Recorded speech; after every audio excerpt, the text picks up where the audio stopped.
getting lots of drinks, and we have our lovely bartenders here to help, and we also appreciate tips. Show us your tips all night long. We have a little bejeweled glamour tip jar. That's how we pay our comics, because the funny and the ha-ha, hey, we got to pay for that gas, and, if they want to go to Pure Romance, they need money. So anyway, folks, are y'all ready to get this started? Make some noise for me. Our first comic on stage is a very hilarious lady. I love her style. You're going to love her too. Please give a ton of love to Jessa Blake, everybody.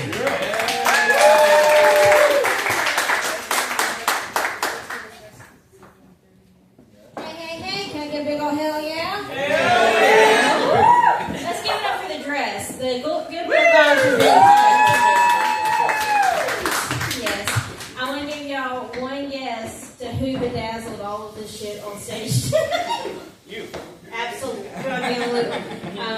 Which, everybody's like, Jess, doesn't your boyfriend hate that shit? I'm like, no, he enables me. He bought me a pair of boots that are actually bedazzled, which are ridiculous.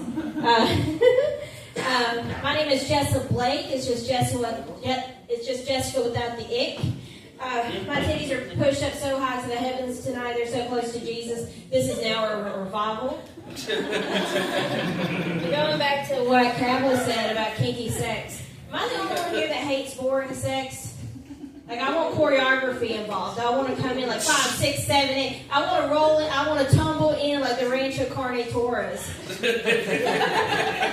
I'm cute. I'm popular. To be. I'm wanted. Great hair. The boys all love this. I started doing stand-up comedy because my ex-husband told me I couldn't. I live my life inside, so that's what I'm doing with that. So, has anybody else in here been divorced? Yeah. Have y'all seen the return policies on men? The fees are outrageous. I tried to argue when I sent mine back that it was damaged goods when I got it, and the judge did not appreciate that joke at all. So now he's at his mama's house disappointing women from there.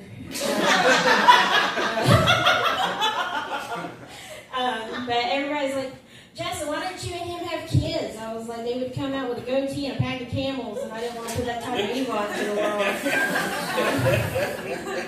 But I've been doing comedy since my separation. I've also done and do burlesque on the side. So, thank you. I have done burlesque and comedy at the same time.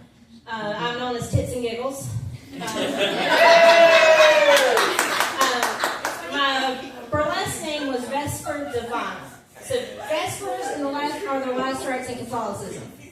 Divina is Elvira's mother's name. So kind of morbid, sexy, what I was going for, right? Had that name for a bit, and I was, traveling, doing some shows, having some fun until I realized my initials are VD.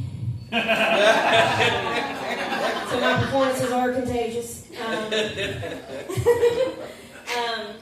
But yeah, I've done that, and a lot of people ask me, Jess, why don't you just become a regular stripper? One, there's nothing regular about me, and two, if I did ever become a stripper, I think it would work out for me and the club. Because put a black light on me, I could make that bitch glow. Like, they could write my ass up on taxes being eco-friendly.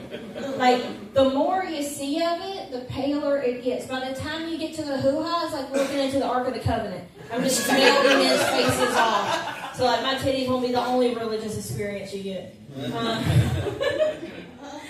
But, I've been doing this for a while, and, once you get divorced, dating is difficult. Because you're like, I've already trained this one. I don't want to do it again. I want to just get a clicker train. No. But excuse me. Doing comedy for as long as I have. Once I started dating, I dated this guy for a long time, and I'm finally at a place now where I can talk about it without wanting to pipe bomb his car. I did hate his car too. The man refused to put anything in it besides premium gasoline. And he was like, this is a sports car. Sports cars have to have premium gasoline. Do we have any mechanics in the room? Does anybody know how to use wrench? Okay, I got you. Yeah. It was a 98 Ford Mustang. Ford Motor Company has never made anything that requires premium gasoline. The only thing he was doing was blowing his manifold gaskets out. And I'm all for keeping old pieces of shit on the road, right? Like all day, every day. But if you're going to own a piece of shit, you got to know how to work on pieces of shit. Otherwise, you're just going to become Carlos Mechanic's sugar daddy.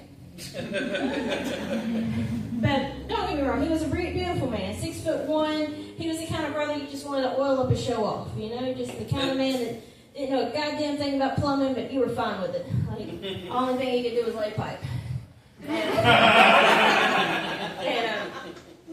But like he always wore like he went to private school, so he always had he was black light, like he looked like Stefan Urkel, but he dressed like Steve.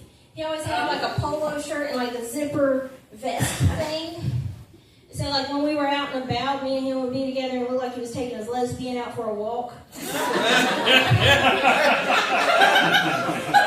his best friend always wanted to go to a titty bar, right? And I'm all for it. I don't care. One, he tips people like it's 1946, so he's not paying on titties or Lexuses or nothing. I'm not worried about him going home with nobody.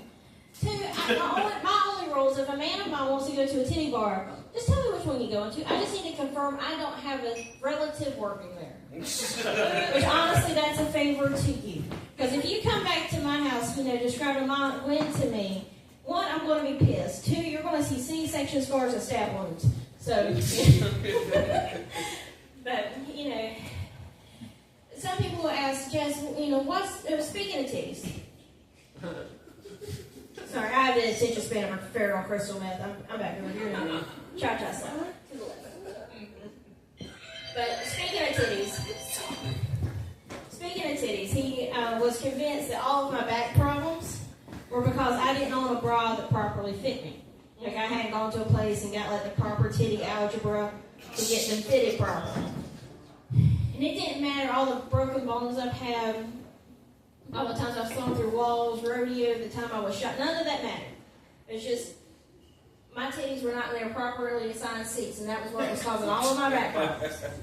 So we go to Victoria's Secret, and they measure me. They're like, "You're a 34B," and I'm like, "You're a liar." So we go to a place that like specializes in titties, and he goes, "I'm going to buy you a bra." I was like, "You cheap bastard! You know how much these cost?" No, they can't be that much. He was expecting $20-$30.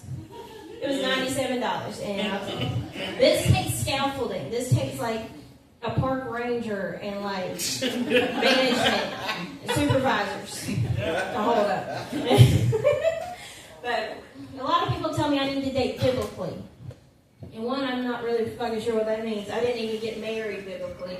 I got married at a lake versus a church, just so I could, confirm that my mother wouldn't catch on fire. My current fellow, me and him, we've been going out for a long time. We come from very different tax brackets, right? I am a poor. I grew up on a farm. I'm very, very poor.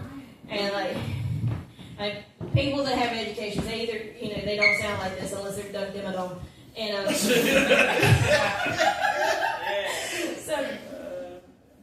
like, it's hard for us to get on the same level sometimes, because like he knows who all of his parents are. He's never had to talk to cousins through plate glass. The IRS has never SWAT teamed his house.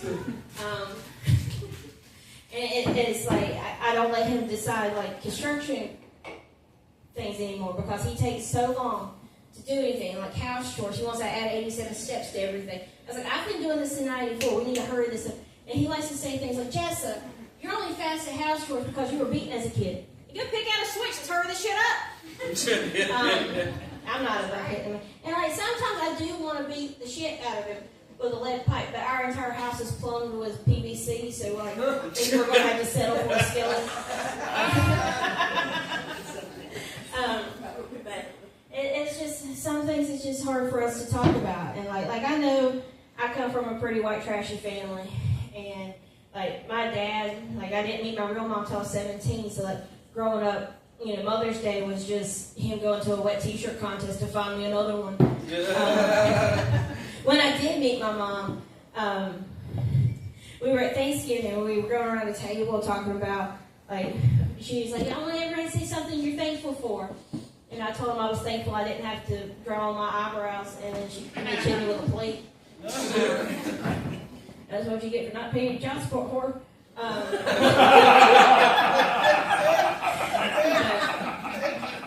my dad's third wife. I called her number 3. She never liked that. I told her just be happy she placed. She told me one time that she was going to have me shipped off to a different school or something. I'm like, well, you ain't got that kind of money. I was like, roll that shit back, double wide. I was like, she's like, I'm going to be your father's next wife. And I was like, get in line. I was like, everybody calls you a no-denture adventure because he's found your toothless ass at a Waffle House. Hey, watch how you talk to me. And she was like, don't you get smart with me, you little asshole. I was like, well, how would you know? It took 3 business days for her to get that one. But, yeah, I was a bastard as a kid, but it was cool. And a lot of people was like, Jessica, how long were your folks married? I was like, my parents were married for 4 months. Brittany and Kate lasted longer than I do, and that's why I'm a therapist every Tuesday.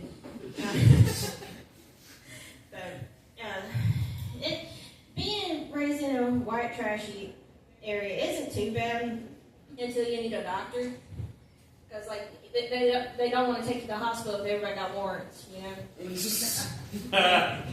has anybody here ever seen the movie Monty Python and the Holy Grail? Yeah. Yeah.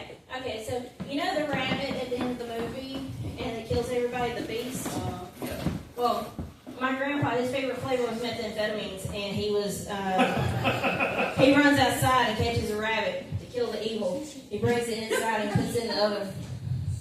13-year-old me, I don't realize he's tripping. I'm just doing weird grandpa shit, So I take the rabbit, I put it outside, I turn around, Butch's got a revolver in his hand. So, oh shit, how did you get that? I was like, put it down. He lets one go and he shoots me right here, bam. And I got back up, I went to the house, he passed out, take the gun apart, go to my dad, hey, TR, I need to go to the hospital, Butch shot me. He's like, your grandpa didn't shoot you. Yeah, I'm bleeding currently, I need an adult. So he opens his bedroom door just enough to give me Neosporin and a dog's bath.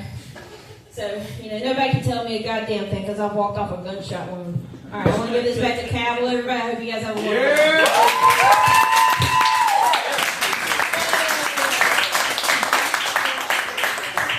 Keep going for Jessa Blake, everybody. And our next comic coming stage.